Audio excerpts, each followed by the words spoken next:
ഇന്ന് വായിച്ചു കേട്ടതായ പഴയ നിയമ വേദഭാഗം 6-ാം അധ്യായം, ആമോസിൻ്റെ പുസ്തകം 6-ാം അധ്യായം, അതിൻ്റെ 3 മുതൽ 6 വരെയുള്ള വാക്യങ്ങൾ. ആമോസിൻ്റെ പുസ്തകം 6-ാം അധ്യായം, അതിൻ്റെ 3 മുതൽ 6 വരെയുള്ള വാക്യങ്ങൾ. നിങ്ങൾ ദുർദിവസം അകറ്റി വയ്ക്കുകയും സാഹസത്തിൻ്റെ ഇരിപ്പിടം അടുപ്പിക്കുകയും ചെയ്യുന്നു.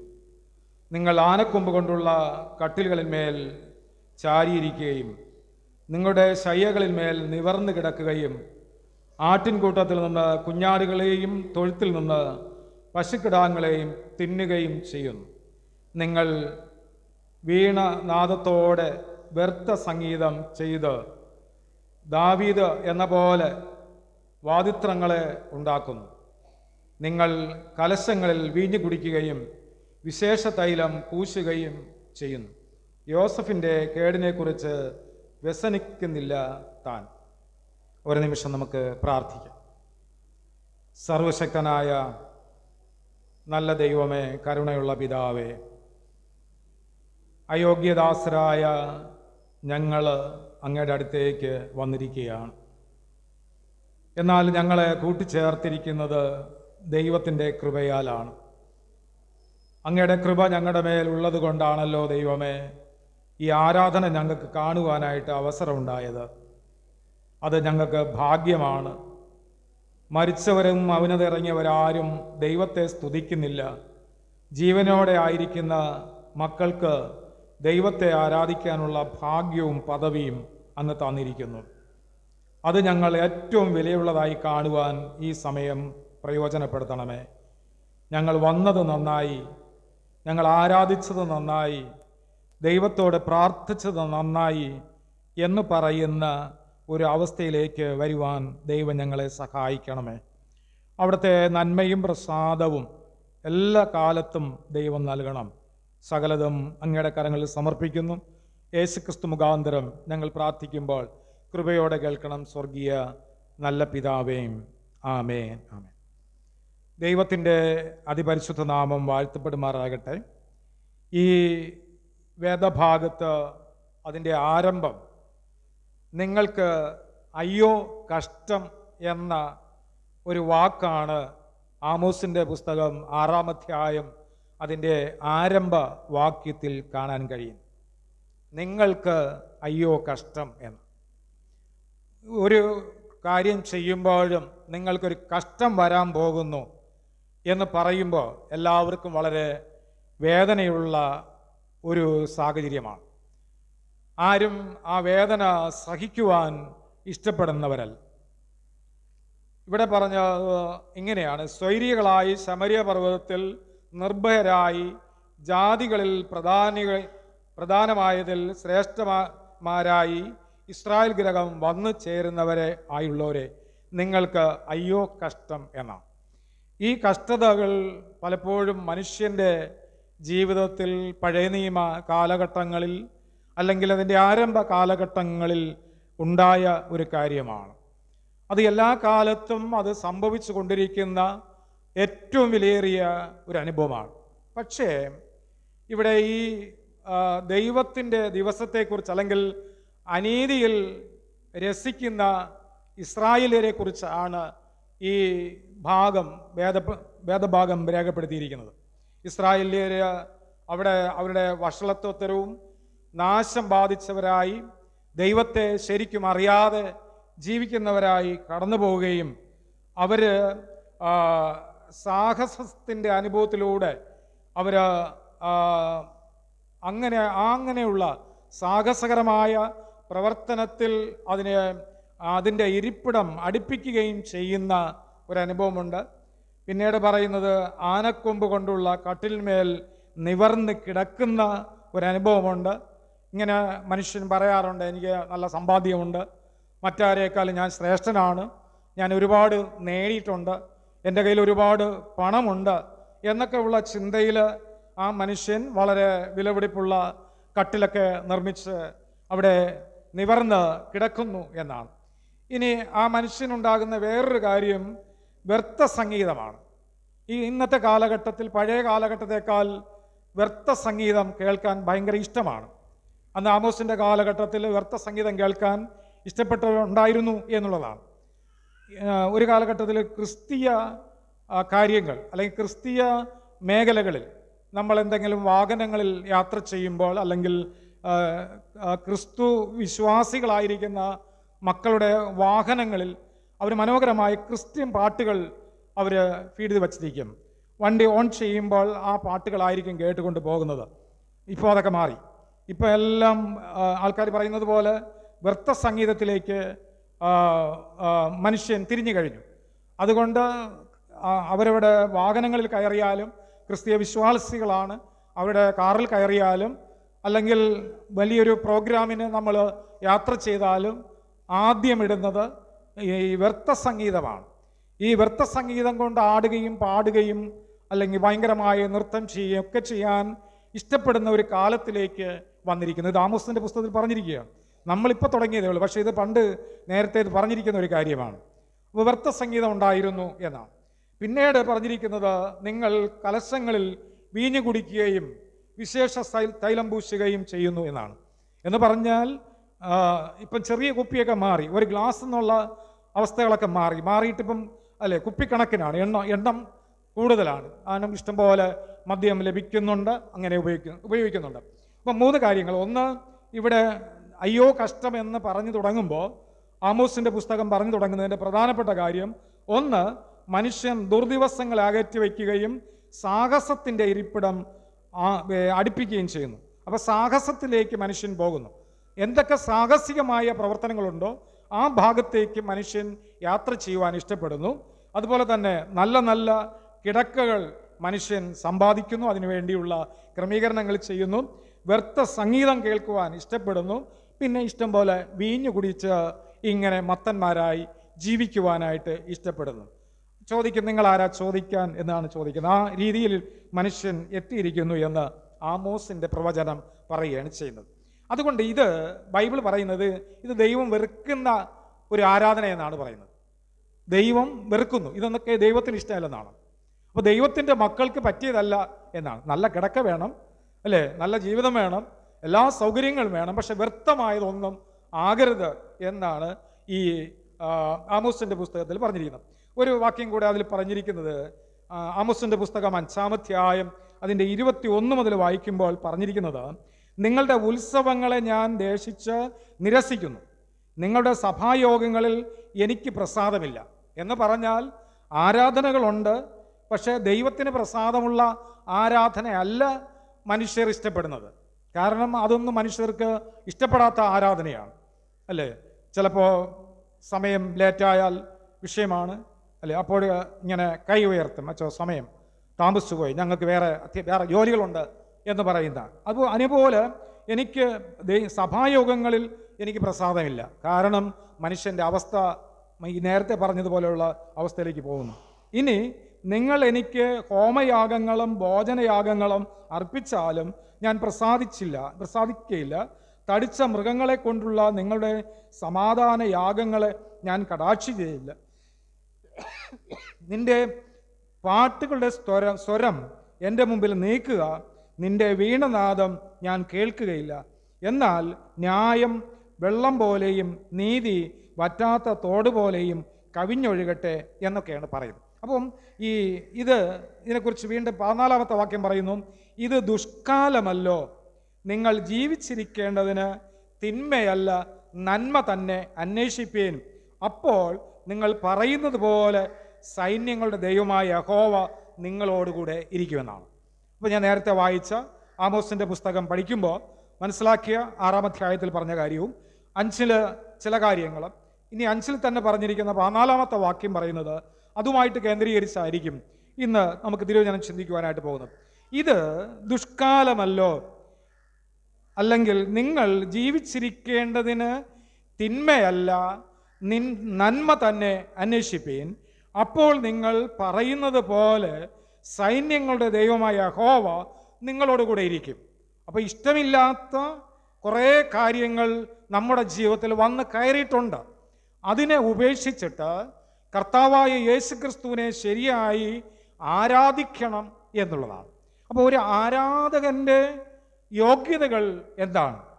ഇവിടെ നേരത്തെ വായിച്ച സുവിശേഷ വേദഭാഗത്തിൽ ഒരു കാര്യം ഇങ്ങനെ ധനവാൻ നരകത്തിൽ കിടന്നുകൊണ്ട് വിളിച്ചു പറയുക.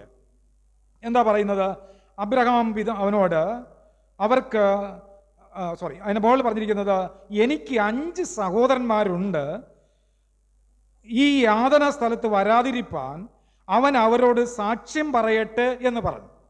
അപ്പോൾ എവിടെ നിന്നാണ് വരേണ്ടത്? സ്വർഗത്തിൽ നിന്ന് ഒരാൾ ഇറങ്ങി വരണം. ഈ യാതനാ സ്ഥലത്തെക്കുറിച്ചുള്ള വിശദീകരണം മനുഷ്യന് നൽകണം. പക്ഷെ ഇന്നത്തെ കാലഘട്ടത്തിൽ ഏത് മനുഷ്യനോട് നരകത്തെക്കുറിച്ച് പറഞ്ഞാൽ മനസ്സിലാവും, സ്വർഗത്തെക്കുറിച്ച് പറഞ്ഞാൽ മനസ്സിലാവും? പക്ഷെ ഇവിടെ പറയുന്നത്, ഇന്ന് പ്രവാചകന്മാരും അല്ലെങ്കിൽ പ്രസംഗിക്കുവാൻ ആളുകളുണ്ട്, ദൈവവചനമുണ്ട്, ഇതൊന്നും ചിന്തിക്കാനുള്ള മനസ്സില്ല. ബൈബിൾ പറയുന്നു ഒരു നരകവും ഒരു സ്വർഗവുമുണ്ട്. അത് നരകം വേദനയുള്ള സ്ഥലമാണ്, അവിടെ ചാകാത്ത പുഴുവുള്ള സ്ഥലമാണ്, മനുഷ്യൻ്റെ ജീവിതത്തിൽ നിരാശപ്പെടുത്തുന്ന ഒരു അനുഭവമാണ്. ഒരു വ്യക്തി മരിച്ച് നരകത്തിൻ്റെ വാതിലിലെത്തുമ്പോൾ അവൻ്റെ ഭയാനകത കണ്ടിട്ട്, അവിടുത്തെ നിരാശയുടെ അനുഭവം കണ്ടിട്ട് അവന് ഒന്നും ചെയ്യുവാൻ കഴിയാത്ത വിധം അവനെ ഭാരപ്പെടുത്തുന്ന അവസ്ഥകൾ കാണുവാൻ സാധിക്കും. മനുഷ്യൻ്റെ ഈ ലോകത്തിൻ്റെ പാപത്തിന് ഒത്തവണ്ണം കുത്തി നോവിച്ചുകൊണ്ടേ ഇരിക്കും. മനുഷ്യൻ്റെ കണ്ണുകൾക്ക്, മനുഷ്യൻ്റെ ഹൃദയത്തിന്, മനുഷ്യൻ്റെ ശരീരത്തിന്, മനുഷ്യൻ്റെ കൈകൾക്ക്, മനുഷ്യൻ്റെ കാലുകൾക്ക് ഏത് തരത്തിലുള്ള പാപത്തിൽ മനുഷ്യൻ മരിക്കുന്നുവോ അതിനനുസരിച്ച് അവിടെ സംഹാരകന്മാർ കുത്തി വേദനിപ്പിച്ചു കൊണ്ടിരിക്കും എന്നാണ് ബൈബിൾ പറയുന്നത്. ഈ ധനവാനായ മനുഷ്യൻ, ഇവന് ആനക്കൊമ്പുകളിലുള്ള മനോഹരമായ കട്ടിലുണ്ടായിരുന്നു, അവന് ധൂമ്രവസ്ത്രം ധരിക്കാൻ അവനുണ്ടായിരുന്നു, അവന് എല്ലാ സൗകര്യങ്ങളും ഉണ്ടായിരുന്നു, നല്ല ആഘോഷങ്ങളുണ്ടായിരുന്നു, മനോഹരമായ പാട്ടുകളുണ്ടായിരുന്നു, അവൻ്റെ വീട്ടിനകത്ത് മനോഹരമായ ഡാൻസ് ഉണ്ടായിരുന്നു. ഇതെല്ലാ സൗകര്യങ്ങളുണ്ട്. കുടിക്കാൻ മനോഹരമായ ബാറ് അവൻ്റെ വീട്ടിനകത്തുണ്ടായിരുന്നു. എന്ന് പറഞ്ഞാൽ ഒന്നിനും കുറവില്ലാത്തവനാണ്. പക്ഷെ അവൻ ആത്മരക്ഷ പ്രാപിച്ചിട്ടില്ല. ആത്മരക്ഷ പ്രാപിക്കാതെ ആ മനുഷ്യൻ മരിച്ചു പോയാൽ ഈ ലോകത്തിലല്ല, അവൻ ഇതിനേക്കാൾ വേദന അനുഭവിക്കുന്ന ഒരു സ്ഥലമുണ്ട്. അവൻ്റെ നിത്യതയോളം അതിനെ ഓർമ്മപ്പെടുത്തുകയാണ് ചെയ്യുന്നത്. ഇതിന് ഹൈന്ദവ പുരാണം പറയുന്നത്, ഈ നരകത്തെക്കുറിച്ച് പറയുന്നത്, ഒരു പശുവിൻ്റെ രോമത്തിൻ്റെ 1000 വർഷമാണ് ഇങ്ങനെ നരകത്തിൽ കഴിയേണ്ടത് എന്നാണ്. ബൈബിൾ പറയുന്നു നിത്യകാലമാണ് നരകത്തിൽ കഴിയുന്നത്.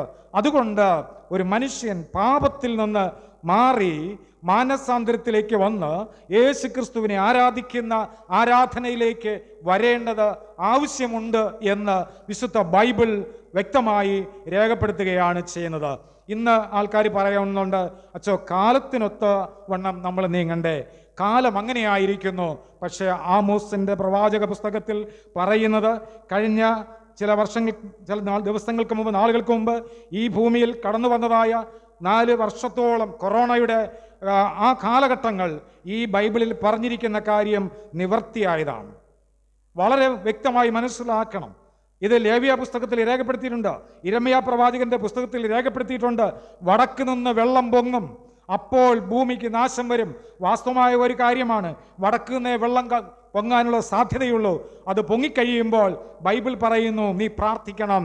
നിന്റെ വീട്ടിൽ, നിന്റെ നാട്ടിൽ, ദേശത്തിൽ വ്യത്യാസങ്ങൾ വന്നാൽ, ബുദ്ധിമുട്ടുകൾ വന്നാൽ അവിടെ പ്രാർത്ഥിക്കേണ്ട ആവശ്യകതയുണ്ട് എന്ന് വിശുദ്ധ വേദപുസ്തകം രേഖപ്പെടുത്തുകയാണ് ചെയ്യുന്നത്. അവിടെ ബൈബിൾ പറയുന്നു, നീ ഇങ്ങനെയുള്ള പ്രയാസങ്ങൾ വരുമ്പോൾ കണ്ണുനീരോടെ പ്രാർത്ഥിക്കണം. അവിടെ ദൈവത്തിൻ്റെ ചെവി ഉണ്ടാകും, ദൈവത്തിൻ്റെ കണ്ണുണ്ടാകും, ദൈവത്തിൻ്റെ ഹൃദയം നിന്റെ അടുത്തുണ്ടാകും എന്നാണ്. അപ്പോൾ ഏത് പ്രതിസന്ധികൾ വരുമ്പോഴും, ഇന്ന് രാവിലെ ഒരു പ്രിയ പിതാവ് പറയുണ്ടായി, ഒരു അപകടം സംഭവിച്ചതിൻ്റെ കാര്യം അതിന് വിശദമായി ഞാൻ കണ്ടില്ല. ഇങ്ങനെ പറയും, അനേകർ മരിച്ചു എന്നാണ്. അപ്പോൾ ലോകത്ത് ഇങ്ങനെ അനർത്ഥം സംഭവിക്കുമ്പോൾ ക്രൈസ്തവ ജീവിതം ശക്തിപ്പെടാൻ, പ്രാർത്ഥിക്കുവാൻ, ആരാധിക്കുവാൻ നമുക്കൊരു സങ്കേതമുണ്ടെങ്കിൽ ഇത് പ്രാർത്ഥനാ സ്ഥലമാണ്, കണ്ണുനീരോടെ പ്രാർത്ഥിക്കാനുള്ള സ്ഥലമാണ്. ദൈവമേ, ഞങ്ങളുടെയും ഞങ്ങളുടെ തലമുറകളെയും അനുഗ്രഹിക്കേണ്ടത് ആവശ്യമാണ്. അതുകൊണ്ട് ഒരിക്കലും വഴുതി പോകുവാൻ ഇടവരുത്തരുത് എന്ന് നമ്മൾ പ്രാർത്ഥിക്കേണ്ടത് ആവശ്യമാണ്. അപ്പം മനുഷ്യൻ്റെ ജീവിതം വഴുതിപ്പോയാൽ ഇവിടെ നരകത്തിൽ ചെന്ന് നിന്നുകൊണ്ട് അബ്രഹാം പിതാവിനോട് പറയും, പിതാവേ, ഇങ്ങോട്ട് എൻ്റെ സഹോദരങ്ങൾ കുറച്ച് പേരോടെ ജീവിച്ചിരിക്കുന്നു, എൻ്റെ ബന്ധുക്കൾ കുറേ പേര് ജീവിച്ചിരിക്കുന്നു, അവർ നല്ല മക്കളാണ്, അവർ ഈ നരകത്തിൽ വരരുത്, അവർ സ്വർഗത്തിൽ പോകണമെന്നാണ്. ഇന്ന് രാത്രിയിൽ ഞാൻ ചോദിക്കുന്നത് അത് തന്നെയാണ്. നമുക്ക് ഈ ആരാധന മുഖാന്തരം കർത്താവായ യേശു ക്രിസ്തുവിനെ വിശ്വാസത്തോടുകൂടെ സ്വീകരിച്ചുകൊണ്ട് രക്ഷയുടെ സന്തോഷം മനസ്സിലാക്കി യേശു ക്രിസ്തുവിനായി ജീവിക്കുവാനായിട്ട് നമുക്ക് മനസ്സുണ്ടെങ്കിൽ തീർച്ചയായും വചനാടിസ്ഥാനത്തിൽ ഒരു സ്വർഗീയ സന്തോഷം നമുക്ക് കാണാൻ കഴിയും. ഈ ദരിദ്രനായ മുറിവുള്ളവനായ ലാസർ പറയുന്നു, എനിക്കൊരു ഭവനമുണ്ട് സ്വർഗത്തിൽ, എനിക്ക് ഈ ഭൂമിയിലില്ല. ഈ ഭൂമിയിൽ മനോഹരമായതൊന്നും തന്നെ ഇല്ല. എനിക്ക് ഈ ഭൂമിയിൽ ആനക്കൊമ്പ് കൊണ്ടുള്ള കട്ടിലുകളില്ല. എനിക്ക് മറ്റ് മനോഹരമായി പാടാനുള്ള ലോകത്തിൽ ഒരു സ്ഥലവുമില്ല. എനിക്ക് കർത്താവിനെ ആരാധിക്കുന്ന ഒരു സ്ഥലം മാത്രമേ ഉള്ളൂ, അത് സ്വർഗരാജ്യത്തിലാണ്. ഞാൻ എന്നേക്കും രാജാക്കന്മാരായിരിക്കുമെന്ന് വെളിപ്പാട് പുസ്തകത്തിൽ രേഖപ്പെടുത്തിയിരിക്കുകയാണ് ചെയ്യുന്നത്. പ്രിയമുള്ളവരെ, നമ്മൾ ആത്മീക ജീവിതത്തിൽ രാജാക്കന്മാരായി തീരണമെങ്കിൽ രാജാവായിരിക്കുന്ന യേശു ക്രിസ്തുവിൻ്റെ മക്കളായി ഈ ഭൂമിയിൽ ജീവിക്കുവാൻ കഴിയുന്നുവെങ്കിൽ, ആ ദൈവത്തിൻ്റെ മക്കളായി നമ്മൾ തീരുമ്പോൾ അപ്പോൾ മാത്രമേ രാജാവായിട്ട് ജീവിക്കുവാനായിട്ട് സാധിക്കത്തുള്ളൂ. വെളിപ്പാട് പുസ്തകത്തിൽ അത് രേഖപ്പെടുത്തിയിട്ടുണ്ട്. ഇനി കണ്ണുനീരില്ല, ദുഃഖമില്ല, വേദനയില്ല, നിരാശയില്ല, നിങ്ങൾ ഒന്നിനെക്കുറിച്ച് ഭാരപ്പെടേണ്ട ആവശ്യമില്ല. ഇവിടെ രോഗമുണ്ട്, അവിടെ രോഗമില്ല. രോഗമില്ലാത്ത ഒരു ശരീരമുള്ള ഒരു മനുഷ്യനായി അബ്രഹാമിൻ്റെ മടിയിൽ എത്തിച്ചേരുന്നതിന് സമയമുണ്ട്. അതുകൊണ്ട് പരിശുദ്ധനായ ദൈവം പറയുന്നു, നിങ്ങൾ രാജാവാണ്. നിങ്ങൾ രാജാക്കന്മാരുടെ പിതാവായിരിക്കുന്ന ദൈവത്തിൻ്റെ സന്നിധിയിൽ നിങ്ങൾ രാജാവായി ജീവിക്കണമെങ്കിൽ നമ്മുടെ ഈ ലോകത്തിലെ വ്യർത്ഥമായ അനുഭവങ്ങളിൽ നിന്ന്, എല്ലാം മോശമായ ഈ ലോകത്തിൻ്റെ വഴികളിൽ നിന്ന് തിരിഞ്ഞ് ദൈവത്തെ ആരാധിക്കുവാനായിട്ട് ദൈവം വിളിക്കുകയാണ്. ചില കാര്യങ്ങൾ വിശുദ്ധ വേദപുസ്തകത്തിൽ പറയുന്നത് ആരാധകന്റെ യോഗ്യതകൾ എന്താണ്? ബൈബിൾ പറയുന്നത് ഒരു പരമാർത്ഥ ഹൃദയം നിനക്കുണ്ടായിരിക്കണം, അല്ലേ?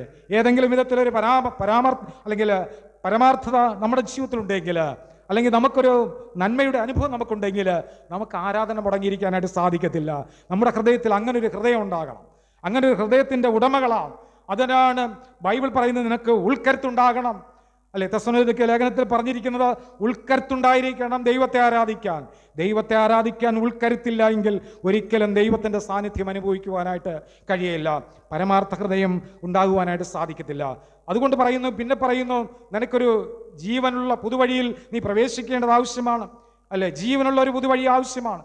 ഈ ലോകത്ത് എങ്ങനെ ജീവിക്കുന്നു എന്നുള്ളതല്ല, അതിനേക്കാൾ അപ്പുറമായിട്ട് ഒരു ജീവനുള്ള പുതുവഴി നിനക്കുണ്ടാകണം, ഒരു നിർമ്മലമായ മനസ്സാക്ഷി നിനക്കുണ്ടാകണം എന്ന് വിശുദ്ധ ബൈബിള് രേഖപ്പെടുത്തുകയാണ്. അതുപോലെ ദൈവത്താൽ തെരഞ്ഞെടുക്കപ്പെട്ടവരാണ് നമ്മൾ ഓരോരുത്തരും. അതുകൊണ്ടാണ് ഈ ആരാധനയിൽ സന്തോഷത്തോടെ നമുക്ക് ആയിരിക്കുവാനായിട്ട് ദൈവം അവസരം നൽകിയത്. അതുകൊണ്ട് പ്രിയമുള്ളവരെ, യേശുക്രിസ്തുവിൻ്റെ സാന്നിധ്യം അനുഭവിക്കുന്ന മക്കൾക്ക് അങ്ങനെയുള്ള ദൈവികമായ ഒരു അനുഭവം ഉണ്ടാകണം.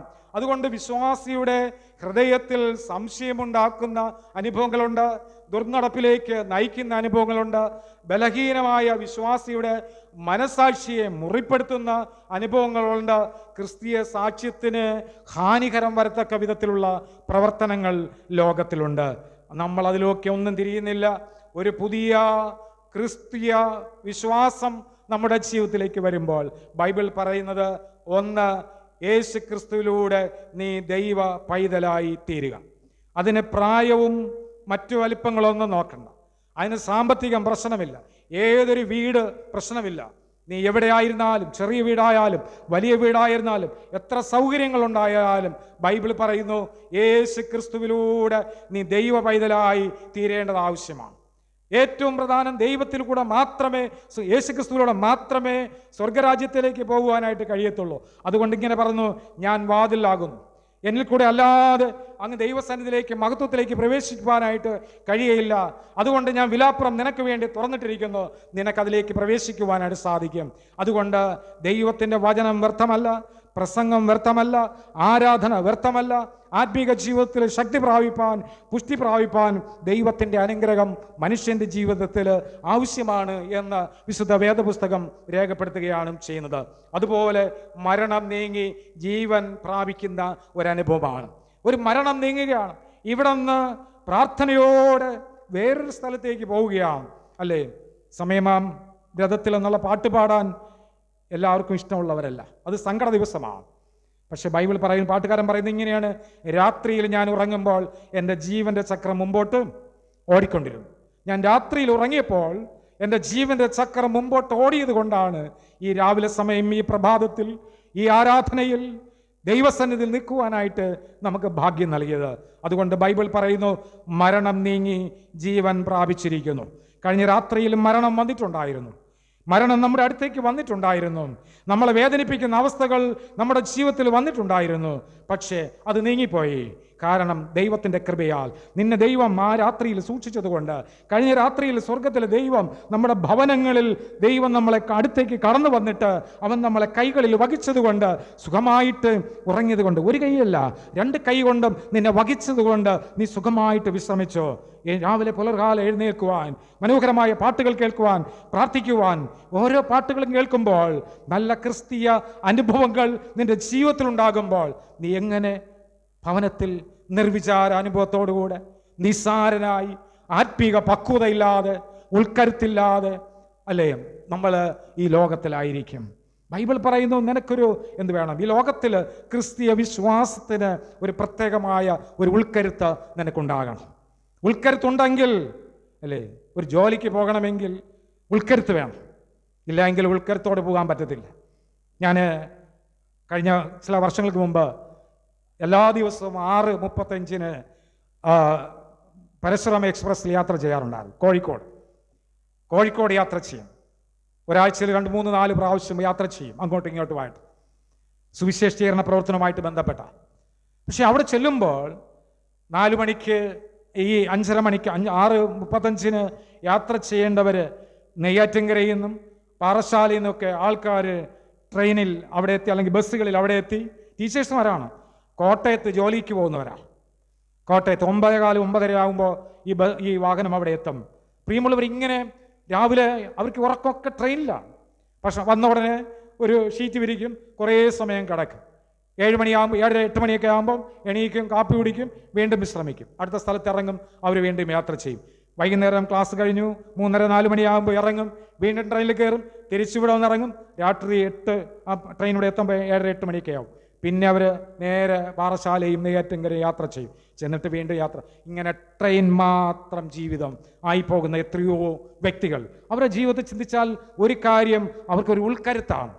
ജീവിതമൊക്കെ മാറ്റിവെക്കുന്നു, എന്നിട്ട് ഓടുകയാണ് ജോലിക്ക് വേണ്ടി. പക്ഷെ നമ്മൾ ദൈവത്തെ ആരാധിക്കുവാൻ, ദൈവം നമുക്ക് ഇത്രയും സൗകര്യം തരുമ്പോൾ, നമ്മുടെ അടുത്ത് ദൈവം തന്നിരിക്കുന്ന നന്മ നമുക്ക് അനുഭവിക്കാൻ കഴിയാതെ പോയാൽ, നമ്മൾ എവിടെ ഓടിയാലും ഒരു നന്മയും അനുഭവിക്കുവാനായിട്ട് കഴിയില്ല.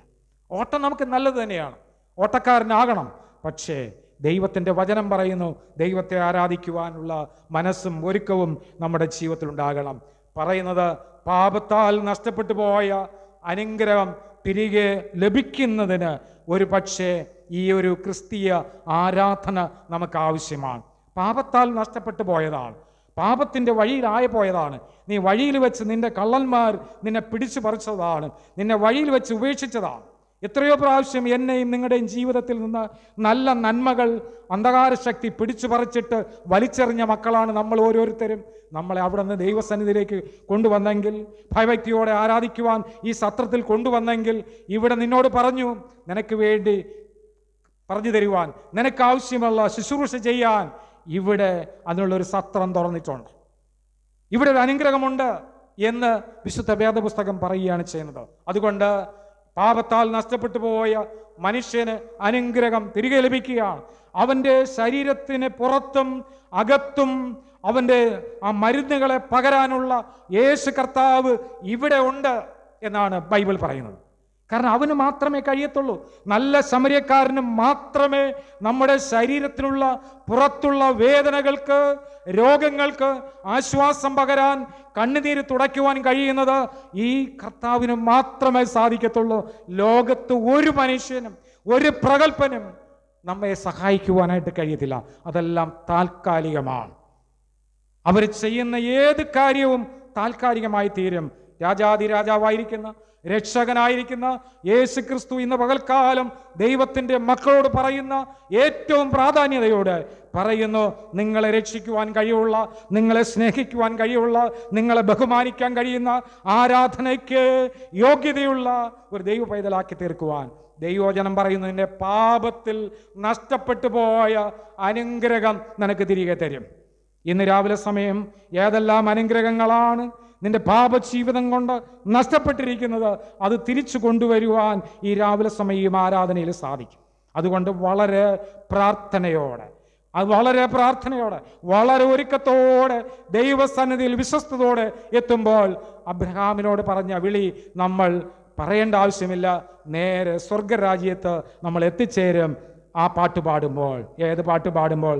സമയമാം രഥത്തിൽ എന്നുള്ള പാട്ട് പാടുമ്പോൾ നമ്മൾ സ്വർഗത്തിൻ്റെ മഹത്വമുള്ള ഒരു ദൈവ പൈതൽ ആയിരിക്കും എന്നാണ്. പിന്നീട് പറഞ്ഞിരിക്കുന്നത് ദിവ്യ സ്വഭാവത്തിന് നീ കൂട്ടാളിയായി തീരുമെന്നാണ്. ദിവ്യമായ ഒരു സ്വഭാവം നിന്റെ ജീവിതത്തിൽ ഉണ്ടാകും, അല്ലേ? ദിവ്യമായ സ്വഭാവം. ഇപ്പൊ സ്വഭാവത്തിന് മാറ്റാൻ പറ്റത്തില്ല. ഇപ്പൊ എല്ലാവരും പറയുന്നത് ഞങ്ങൾ ഇങ്ങനെ ജീവിക്കത്തുള്ളൂ. അപ്പൻ പറഞ്ഞ കേൾക്കത്തില്ല, അമ്മ പറഞ്ഞ കേൾക്കത്തില്ല, അല്ലേ? ടീച്ചേഴ്സുമാരെ പറഞ്ഞ കേൾക്കത്തില്ല, സഭാ ശുശ്രൂഷകന്മാർ പറഞ്ഞ കേൾക്കത്തില്ല. ഇങ്ങനെ മനുഷ്യൻ സ്വഭാവമൊക്കെ വിട്ടുപോവുകയാണ്. കാരണം ഞങ്ങൾ ഇനി എന്തും ചെയ്യുമെന്നാണ്. പക്ഷെ ഒന്നും ചെയ്യാൻ പറ്റത്തില്ല. യൗവനക്കാർ പറയും ഞങ്ങൾ ഇങ്ങനെ ഒരുപാട് ഇല്ല, ഒന്നും ചെയ്യാൻ പറ്റത്തില്ല. യേശുവില്ലാതെ ഒരു കാര്യം, ഒരു കാല് മുമ്പോട്ട് വയ്ക്കാൻ പറ്റത്തില്ല. നിങ്ങൾക്ക് കഴിവുണ്ടായിരിക്കാം. ബൈബിൾ പറയുന്നു ചിലർ രഥങ്ങളിലും കുതിരകളിലും ആശ്രയം വയ്ക്കുന്നു, അല്ലേ? ഇതൊക്കെയാണ് എനിക്ക് കഴിവുണ്ട്, എൻ്റെ രഥം എന്നെ മുമ്പോട്ട് ഓടി എന്നെ കൊണ്ടെത്തിക്കുന്നതാണ്. ഇല്ല, ഞാൻ സ്നേഹിക്കുന്ന കുതിര അത് മുമ്പോട്ട് ഓടി അത് എന്നെ രക്ഷപ്പെടുത്തും? ഒരിക്കലും രക്ഷപ്പെടുത്തത്തില്ല. അത് കുറെ കഴിയുമ്പോൾ അതിൻ്റെ കാലുളുക്കും, അതിൻ്റെ ചക്രങ്ങൾക്ക് തിരിയാൻ കഴിയാത്ത അവസ്ഥകൾ വരുന്നു. അന്ന് നമ്മുടെ യൗവനകാലം നടന്നു പോയിരിക്കും. അത് കഴിഞ്ഞതിന് ശേഷം കിട്ടുന്ന സമയം നമ്മൾക്ക് വേദനകൾ വരുന്നതാണ്. അതുകൊണ്ട് ദൈവസന്നിധിയിൽ വിശ്വസ്തയോടുകൂടെ, പ്രാർത്ഥനയോടുകൂടെ ദൈവത്തെ ആരാധിക്കാൻ കഴിയുന്നെങ്കിൽ ദിവ്യമായ സ്വഭാവത്തിൻ്റെ കൂട്ടാളികളാകുവാനായിട്ട് സാധിക്കും. അതുകൊണ്ട് ഇന്ന് രാവിലെ സമയം ബൈബിൾ പറയുന്നു, ആത്മാവിൻ്റെ സാക്ഷ്യത്തിനായി നമുക്ക് ദൈവസന്നിധിയിലേക്ക് വരാം. കർത്താവെ, ഈ ആരാധനയ്ക്ക് അല്ലെങ്കിൽ ആരാധകന്റെ യോഗ്യതകളിൽ പറഞ്ഞ കാര്യങ്ങളൊക്കെ നിങ്ങളുടെ മനസ്സിൽ കിടക്കട്ടെ. ആത്മാവിൻ്റെ സാക്ഷ്യമുള്ള മക്കളായിട്ട് നമുക്ക് ജീവിക്കാം. അവൻ്റെ കൃപ നമുക്ക് ഏറ്റവും അത്യാവശ്യമാണ്. അവൻ്റെ സാന്നിധ്യം നമുക്ക് ആവശ്യമാണ്. അവിടുത്തെ നന്മ നിങ്ങളുടെ ജീവിതത്തിന് ആവശ്യമാണ്. അതുകൊണ്ട് ഏത് പ്രതിസന്ധിയും ദൈവകരങ്ങളിൽ സമർപ്പിച്ച് പ്രാർത്ഥനയോടെ ദൈവത്തെ സ്തുതിപ്പാൻ, ദൈവത്തെ ആരാധിക്കുവാൻ നിങ്ങൾക്ക് മനസ്സും ഒരുക്കവും താല്പര്യവും ഉണ്ടെങ്കിൽ തീർച്ചയായും ആ ദൈവത്തിൻ്റെ കൃപ തൻ്റെ മക്കളുടെ മേൽ ചൊരിയട്ടെ. നന്മയും പ്രസാദവും അനുഗ്രഹവും എല്ലാ മക്കളുടെ മേലും പകരട്ടെ എന്ന് പ്രാർത്ഥിച്ചുകൊണ്ട് ഞാൻ എൻ്റെ വാക്കുകൾ നിർത്തുന്നു. ദൈവം നമ്മെ ഓരോരുത്തരെയും അനുഗ്രഹിക്കുമാറാകട്ടെ. ആമേൻ. സകല ബുദ്ധിയെയും കവിയുന്ന ദൈവസമാധാനം നിങ്ങളുടെ ഹൃദയങ്ങളെയും നിലവുകളെയും ക്രിസ്തയേശുവിങ്കൽ കാക്കുമാറാകട്ടെ. ആമേൻ. നമുക്ക് ധർമ്മശേഖര വാക്യങ്ങൾ ഒരുമിച്ച് ഏറ്റുചൊല്ലാം.